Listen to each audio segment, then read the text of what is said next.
Hey, for starters, sorry I've been primarily recording on my cell phone lately.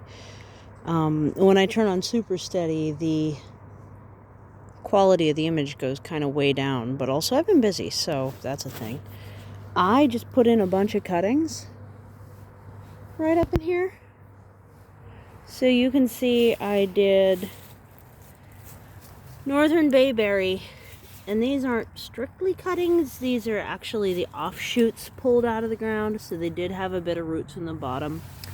I find that cuttings do best as far as gaining roots when you put them in for winter in my climate anyway.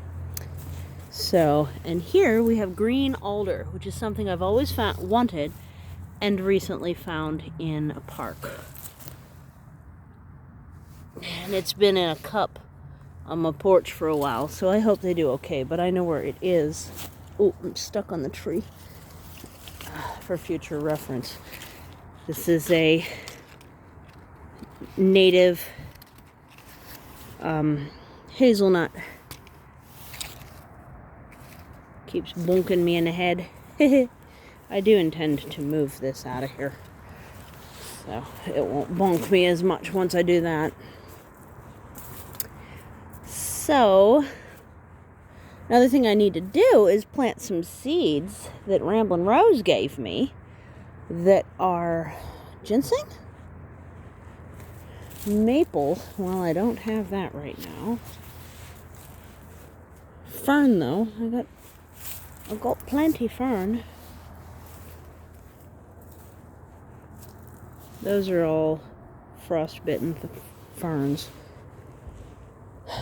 Those are things that, and 70% shade, which the sun comes up over there. That is a sunset echoing across to the opposite side of the sky.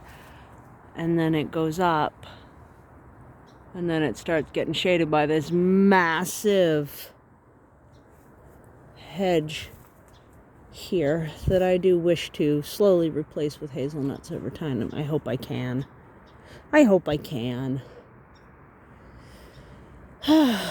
So, oh look, there's a wine cap I missed. How about that? I'll let it do its spory thing. So that's this corner of the garden. And then I'm cleaned out the bird aviary. Got a whole bunch of just mess out of there. So I put that down here, and there's still a whole nother bucket worth, but they're still in there. It's getting cold at nights. It looks like Goldilocks molted, so that's not great for her. She's angry and cranky, but everybody else is more cranky at her. So, for whatever that's worth. Probably time to bring the sorghum in, if I'm gonna. I think it didn't quite fully mature, honestly, but I did get it a late start, so that's kind of my fault. I am kind of curious whether it would, and that's this, if it would self-reseed. Normally they only have one stalk, but it got bug damage right in the middle there. So, yeah, so I'm trying to add a bunch of fertility to places in the garden that look like it needs it. My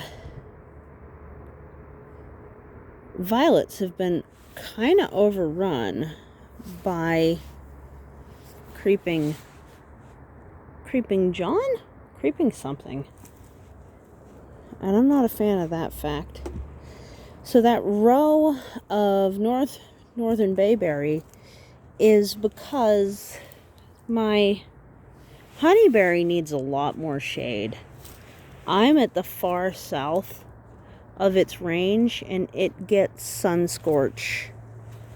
So what I want to do is dig out both the honeyberries and trade in the spring, not right now. In the spring, I want to trade honeyberries for gooseberry.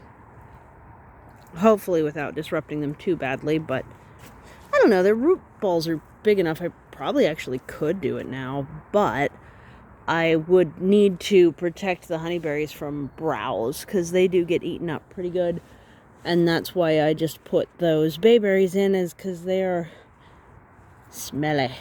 And that will make critters not want to necessarily try harder to get at the honeyberries. Alternately, I could put the honeyberries in here. There's a lot of things I do want to move around. I've actually got a little note on my phone listing what I want to move. It's a lot of things. Isn't it, Roosty Roo? So, yeah, I got both the pots out of there. Because those plants are annuals. They're not going to keep going. You can kind of see how rough Goldilocks looks.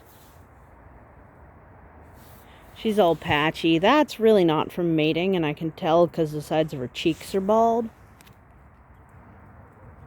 And everything's super uneven. She's just shedding, basically. It's not a good time to be shedding. Not all quail do molt, but the ones that do, they make sure to do it. It's definitely fall. No mistake in that. There's an underpath trench here that I want to, over the winter, connect up to the trench there that then will connect up to the elderberries. It will be the secondary overflow, not the primary one, so it won't get quite as much water, but I think it'll help a lot, honestly.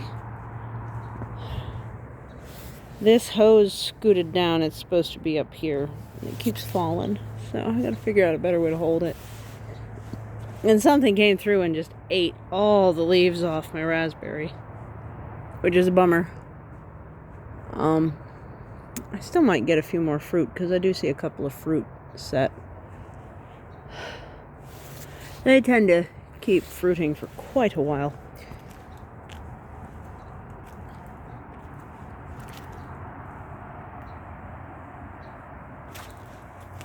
There's a lot less trash on the porch, but I'm not putting out a bunch because I don't want my trash people to get mad.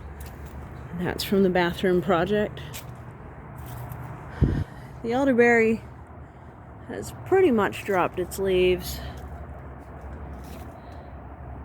but the ash behind it hasn't. It's going to be time to cut that ash pretty soon. They need coppiced to make sure the emerald ash borer doesn't get them. Sunset's pretty nice, huh? I like it. I also like that the echinacea are still blooming. I think I'm going to take a couple of these ones that are still blooming and plant them towards the back, because that section loses color real early. That's what's going on. It's going to be hole digging season real soon. Once things are dormant, it's earthworks season for me. That is my preferred time to be moving dirt around. There's less in the way of accomplishing that in those times. I did end up with a thorny blackberry that I planted in the fence, really hoping that it doesn't escape. But if it does well, I may also, if I can manage to contain the thorns, I may also put this thorny raspberry, because it doesn't get enough water most of the year in those pots. And I do better with things in the ground, but I hate thorns. So, I don't know. We'll see. We'll see. But, yeah, the fall color stayed on the trees longer than I thought it was gonna. So we should savor this while it's here.